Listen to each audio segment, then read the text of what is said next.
அதிமுக கொடுத்த அழுத்தத்தால் தான் மகளிருக்கு உரிமை தொகை கிடைத்ததாக அதிமுக பொதுச் செயலாளர் எடப்பாடி பழனிசாமி தெரிவித்துள்ளார். கரூரில் அதிமுக வேட்பாளர் தங்கவேலுவை ஆதரித்து பரப்புரை மேற்கொண்ட அவர் இவ்வாறு பேசினார்.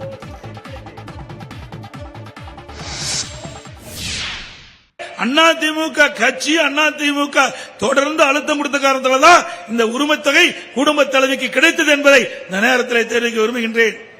அவர்களா கொடுக்கல, வேண்டுமென்றே திட்டமிட்டு ஒரு தவறான பொய்யான பிரச்சாரத்தை பரப்பிக் கொண்டிருக்கிறாங்க. நம்பாதீங்க. இதே அனைத்து இந்திய அண்ணா திராவிட முன்னேற்ற கழகம் ஆட்சி 2021 அமைக்கப்பட்டிருந்தால் ஆட்சி பொறுப்பேற்று 2 மாதத்தில் இந்த குடும்ப தலைவிக்கு ஊக்கத்தொகை நாங்கள் கொடுத்திருப்போம். நான் பச்சை பை சொல்லுகின்ற, நான் பச்சை துண்டு போட்ட பச்சை பை சொல்லுகின்ற பழனிசாமி சொல்றார். ஸ்டாலின் அவர்களே, விவசாயத்தை பற்றி பேச வேண்டும் என்று சொன்னால் ஒரு மேடை போடுங்கள், நானும் பேசுகிறேன், நீங்களும் பேசுகிறீர்கள். யார் விவசாயி என்பதை நிரூபணம் காட்டுகிறேன். சும்மா மேடையில் ஏறி பேசிட்டு போனா பத்தாது. மக்கள் எல்லாம் ஒன்னும் ஏமாளிகள் அல்ல.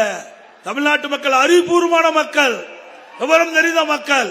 உங்களுடைய பொய்யான பேச்செல்லாம் எடுபடாத திரு ஸ்டாலின் அவர்களே, இன்றைக்கு 2021 சட்டமன்ற பொதுத் தேர்தல் போது 520 அறிவிப்புகள் வெளியிட்டீர்கள்.